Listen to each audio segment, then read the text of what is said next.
नमस्कार, स्वागत है आप सभी का। मैं हूं कृतिका और देश का सबसे भरोसेमंद चैनल डीडी न्यूज पर लेकर हाजिर हूं आपका अपना पसंदीदा शो खबरों का सरपंच न्यूज पंच। और इस कार्यक्रम के जरिए हम आप तक हर रोज वो तमाम खबरें पहुंचाते हैं जिन पर रहती है हम सभी की नजर। और आज न्यूज पंच के जरिए जिन प्रमुख खबरों की करेंगे हम विस्तार से बात। सबसे पहले एक नजर डालेंगे उन प्रमुख खबरों पर, यानी टॉप लाइन्स पर।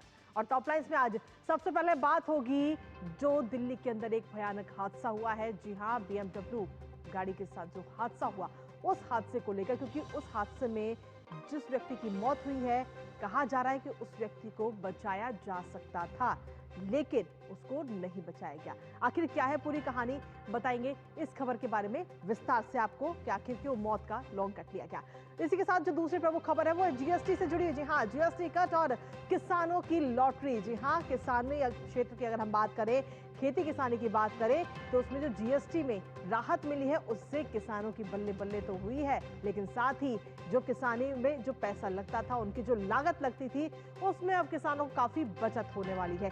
किस तरीके से होगी ये बचत और किस किस किसानी क्षेत्र में किस किस उपकरण पर कितना GST है, बताएंगे इस खबर के बारे में विस्तार से आपको। तीसरी प्रमुख खबर का रुख कर लेते हैं। तीसरी प्रमुख खबर है IRCTC से जुड़ी हुई। जी हाँ, टिकट बुकिंग में ये बदलाव किया गया है। हालांकि इससे पहले भी बदलाव किया गया था, लेकिन अब जो ये एक बार फिर से IRCTC ने बदलाव किया है, इस बदलाव से अब जो धांधली हो रही थी टिकट खरीदने में, वो धांधली कहीं ना कहीं रुक पाएगी। आखिर ये क्या बदलाव लिया है, क्या स्टेप उठाए गए IRCTC की तरफ से, बताएंगे इस खबर के बारे में विस्तार से आपको। तो चलिए शुरुआत कर लेते हैं प्रमुख खबर के साथ। तो आपको बता दें कि आज सबसे पहली प्रमुख खबर, भारत में सड़क हादसे एक बड़ी चुनौती रहे हैं। खासकर के महानगरों में तेज रफ्तार कार की चपेट में आने से लोगों की मौत होती है। अधिकतर मामलों में आरोपी या तो बच जाते हैं या फिर कमजोर धाराओं के कारण उन्हें सजा नहीं मिलती है। राजधानी दिल्ली में बीते दिनों BMW हादसा हुआ, जिसमें वित्त मंत्रालय के एक अधिकारी नवजोत की मौत हो गई। और इस हादसे के बाद देश भर में इसकी चर्चा हो रही है। इस पूरे मामले में पुलिस ने गगनप्रीत नाम के एक महिला के खिलाफ 4 मुख्य धाराएं भी लगाई हैं। जहां एक तरफ इस पूरे मामले की जांच हो रही है, तो वहीं दूसरी तरफ सवाल भी उठ रहे हैं।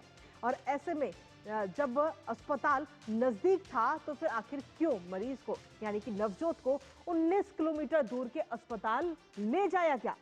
इस जो ये काम किया गया, इस सवाल के जरिए कहीं ना कहीं साजिश का भी अंदेशा इस वक्त जताया जा रहा है।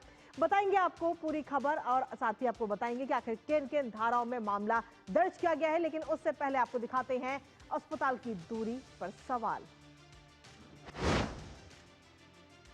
तो जी हाँ, अस्पताल की जो दूरी थी उस पर कई सारे सवाल इस वक्त उठ रहे हैं। दिल्ली BMW केस में ये बड़ी कार्रवाई भी इस समय की गई है। इस पूरे मामले में अगर हम देखें तो न्यायिक हिरासत में है इस वक्त आरोपी गगनप्रीत कौर, जो उस समय गाड़ी चला रही थी, वो इस समय न्यायिक हिरासत में है। 4 धाराएं उनके ऊपर लगाई गई हैं।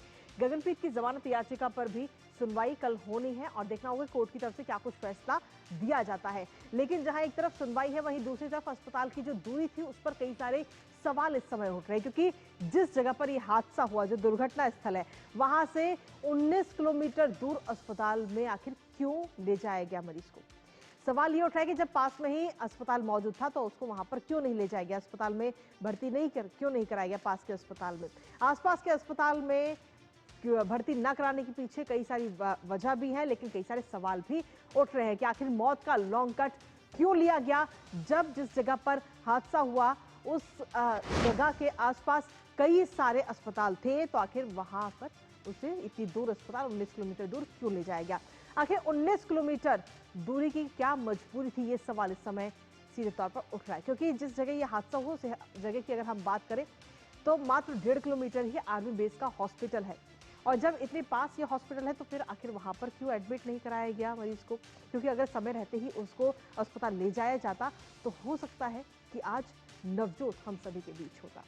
और इसी वजह से सवाल उठने भी लाजमी है, क्योंकि जब जिस जगह पर यह हादसा हुआ उस हादसे के लगभग 1, 1.5, 2, 3 किलोमीटर के अंदर कई सारे अस्पताल हैं, उसके बावजूद भी 19 किलोमीटर दूर अस्पताल ही क्यों नवजोत को ले जाया गया, जो अपने आप में कई सारे सवाल इस समय खड़े करता है।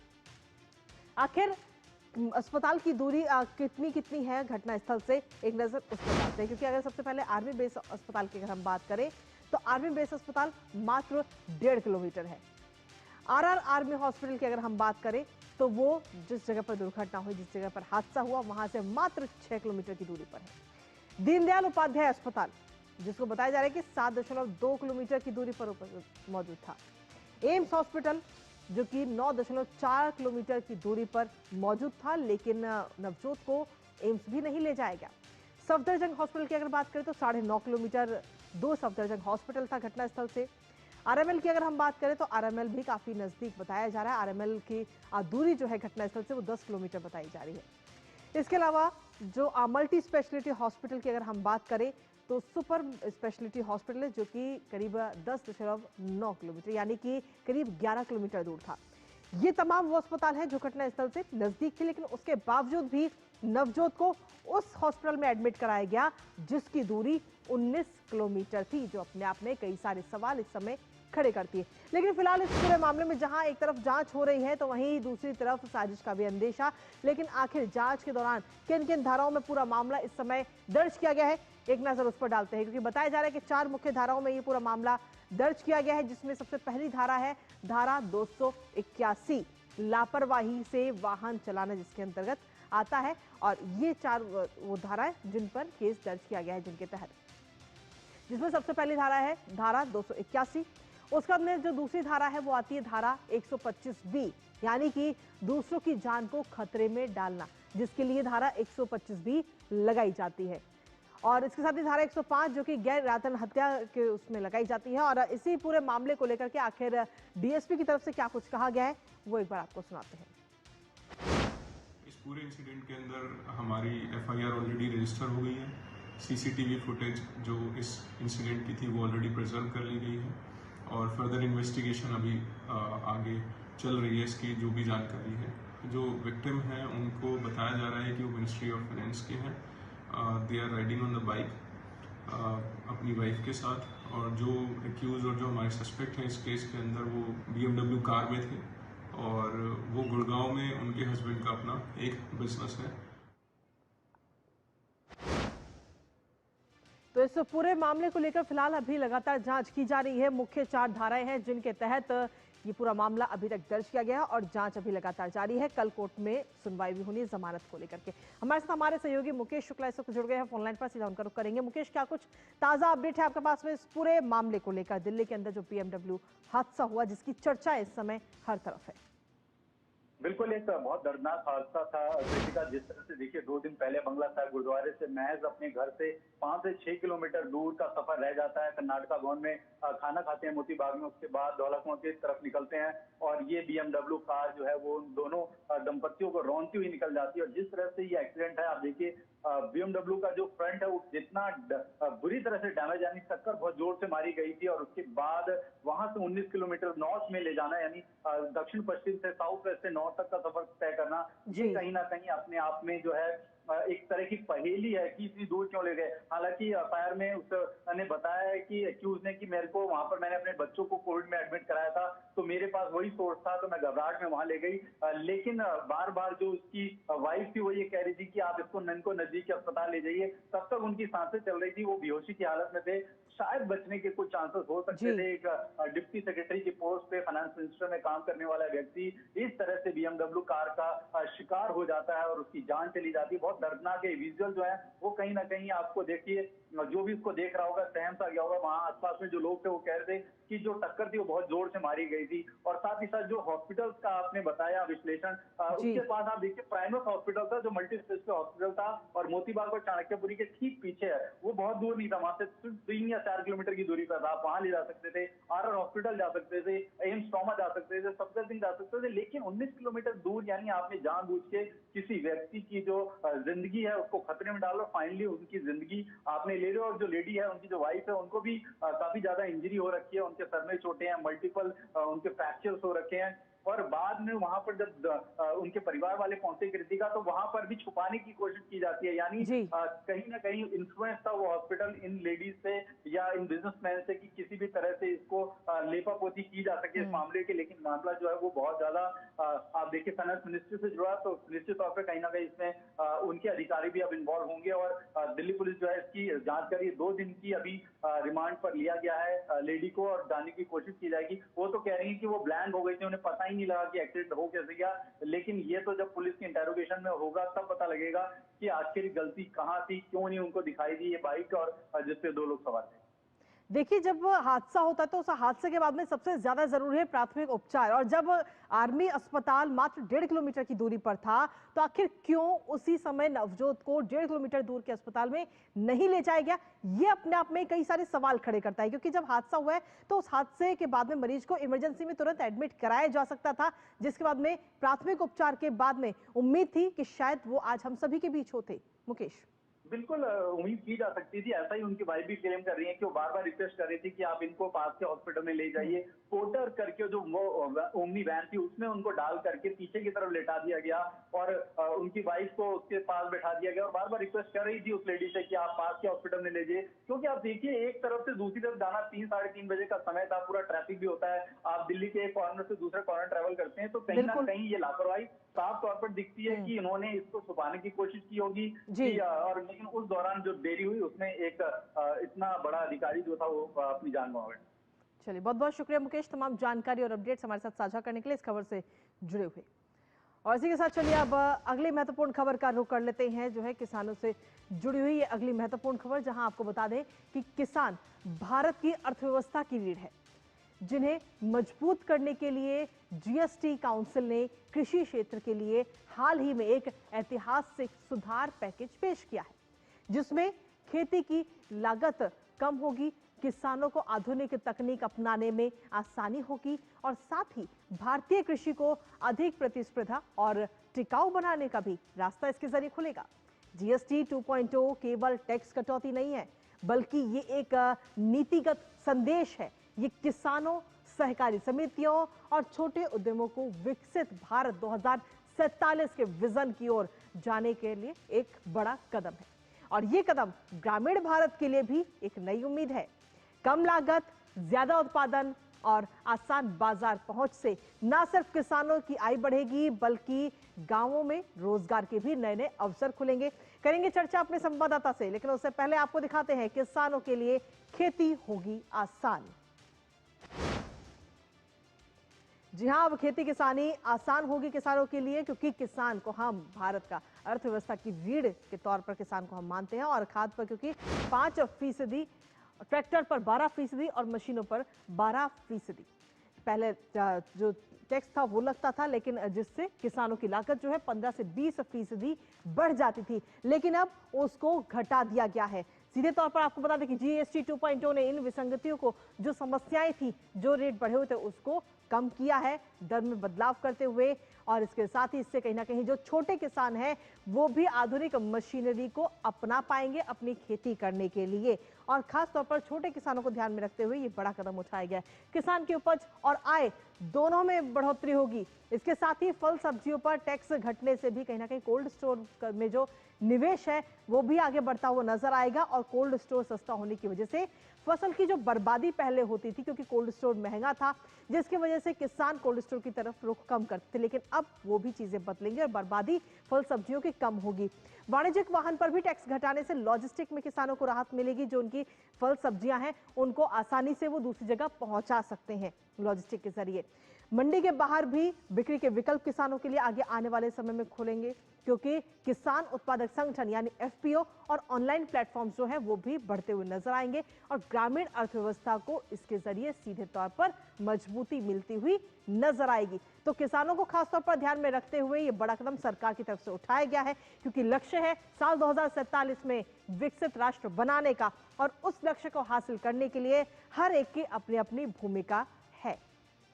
लेकिन इसके साथ ही आखिर जीएसटी किसानों के लिए घटाया गया है, लेकिन किस पर कितना जीएसटी घटा है, एक नजर उस पर डालते हैं, जिसमें सबसे पहले बात करते हैं ट्रैक्टर की। 1800 सीसी से कम के जो ट्रैक्टर है, जिन पर 12% पहले जीएसटी लगता था, अब उन पर 5% है। ट्रैक्टर के टायर और उनके पार्ट्स पर, जिस पर पहले 18% जीएसटी था, उस पर अब 5% है। इसके साथ ही बायोपेस्टिसाइड, जिन्हें खेतों में इस्तेमाल किया जाता है, जिस पर पहले 12% जीएसटी लगता था, अब 5%। तो वहीं कृषि उपकरण की अगर हम बात करें या सूक्ष्म पोषक तत्व की अगर हम बात करते हैं, तो पहले 12% इस पर लगता था और अब 5% इस पर जीएसटी लगेगा। ड्रिप इरिगेशन की अगर हम बात करें तो 12% पहले इस पर जीएसटी था, अब 5% जीएसटी 22 तारीख से लगेगा। स्प्रिंकल्स सिस्टम, जिस पे पहले 12% जीएसटी लगता था, अब उस पर भी 5% लगेगा। डेयरी के उत्पाद जो है, जो खुले उत्पाद है, जैसे दूध हो गया, पनीर हो गया, जो खुले रहते हैं, उन पे 12% जीएसटी पहले लगता था, लेकिन अब उस पर घटाकर 5% कर दिया गया है। और पैक्ड कप जो पनीर आता है, पैकिंग किया हुआ ब्रांडेड पनीर, उस पर पहले 5% जीएसटी लगता था, अब उसे 0 कर दिया गया। खाद्य फल सब्जियों की बात करें तो 12% पहले जीएसटी था, अब उस पर 5% है। और वहीं वाणिज्यिक वाहन यानी कि लॉजिस्टिक सामान को इधर से उधर ले जाने के लिए जो वाहन है, उस पर पहले 28% जीएसटी लगता था, अब उसको भी घटा करके 18% कर दिया गया। यानी कि सामान की जो ढुलाई है वो भी अब किसानों को राहत देगी, उसमें भी किसानों की बचत होगी। हमारे साथ हमारे सहयोगी अजय मिश्र इस वक्त जुड़ रहे हैं, सीधा उन्हीं का रुख करेंगे। अजय, सीधे तौर पर विकसित राष्ट्र का संकल्प है साल 2047 तक, और ऐसे में हम किसानों को भारतीय अर्थव्यवस्था की रीढ़ भी बताते हैं, तो बहुत ज्यादा जरूरी था कि किसानों के लिए महत्वपूर्ण कदम उठाए जाएं, उनकी आय भी बढ़ाई जाए और साथ ही उत्पाद को भी बढ़ाया जाए, जिसको ध्यान में रखते हुए ये महत्वपूर्ण कदम सरकार ने उठाया है। बिल्कुल सही कहा आपने। ये जो पूरा इकोसिस्टम है फार्मिंग का, उसको बदलने की दिशा में एक बहुत बड़ा कदम इसलिए कहा जा सकता है क्योंकि पहले तो जो प्राइमरी प्रोड्यूस हैं, जो किसान सीधे बाज़ार तक पहुंचा सकता है, बेच सकता है किसी भी मार्केट में, इनाम प्लेटफॉर्म जैसे पहलों के ज़रिए, अब उस पर कोई भी टैक्स नहीं लगेगा। तो जो पहला फ़ायदा किसानों को हुआ, प्राइमरी गुड्स पे किसी भी तरह का टैक्स नहीं है, यानी अब उनके ऊपर जीएसटी का जो भार पहले वैट के जरिए या दूसरे कैस्केडिंग इफेक्ट हुआ करते थे, अलग अलग टैक्सों के जरिए, अलग अलग राज्यों में जो चेक पोस्ट पर उनको पैसे देना पड़ता था उसके जरिए, अब वो बिल्कुल ख़त्म हो गया है। अब बात आती है, जब जीएसटी अगर आप अब घटाते हैं तो उससे जो ऑर्गेनाइज्ड रिटेल, जिसकी बात आपने अपने एक्सप्लेनर में भी की, कि जो ऑर्गेनाइज्ड रिटेल है उसको फ़ायदा होता है, आपके वेयर हाउसिंग का फ़ायदा होता है, आपके एक्सपोर्ट्स को ज़ीरो रेटेड जीएसटी किया गया है। तो अगर भारत से कोई भी जो फार्म प्रोड्यूस है, अगर उसको एक्सपोर्ट मार्केट तक ले जाया जाता है तो उस पर कोई भी जीएसटी नहीं लगता है। इसी तरह से जो फार्मर्स स्टार्टअप इकोसिस्टम है उसको आईटीसी का बेनिफिट मिलेगा। आपने फार्म इक्विपमेंट्स की बात की, जो इनपुट कॉस्ट है फार्मर्स की, उनको घटाने की कोशिश की गई है। तो एक ओवरऑल जो इकोसिस्टम में बदलाव किया गया है वो ऑर्गेनाइज्ड फार्मिंग की तरफ पूरी कृषि व्यवस्था को लेकर के जाएगा, जिसका फ़ायदा सीधे किसानों को मिलेगा। एक तो इनपुट कॉस्ट कम होने के जरिए, और दूसरा जो उनको बाजार मिलेगा, और बाजार में जो विसंगतियां थी जीएसटी कम होने की वजह से, वहां पर विसंगतियां दूर होंगी, तो उनको जो बेहतर लागत भी बेहतर मूल्य भी मिल पाएगा। तो लोअर कॉस्ट और बेहतर मूल्य, इससे उनकी आमदनी बढ़ेगी। जो हमारा लक्ष्य लगातार है कि हम उनकी आमदनी को दोगुना करें, उसमें मदद मिलेगी। चलिए, बहुत बहुत शुक्रिया अजय, तमाम जानकारी और अपडेट्स हमारे साथ साझा करने के लिए। और इसी बीच न्यूज पंच वक्त एक छोटे से ब्रेक का है, आप बने रहिए हमारे साथ। जिन्होंने यूज किया है वो जानते हैं असली हींग का स्वाद। MDH सुपर हींग, शुद्धता का असली तड़का। MDH। नए जीएसटी से मेरी स्कूटी 7,000 रुपए सस्ती हो गई और स्कूटी खरीदने का मेरा सपना सच हो पाया। अब सफर आसान है और सपने पूरे करना भी। नेक्स्ट जेन जीएसटी ने मेरी जिंदगी को बनाया सरल, सिंपल और बेहतर।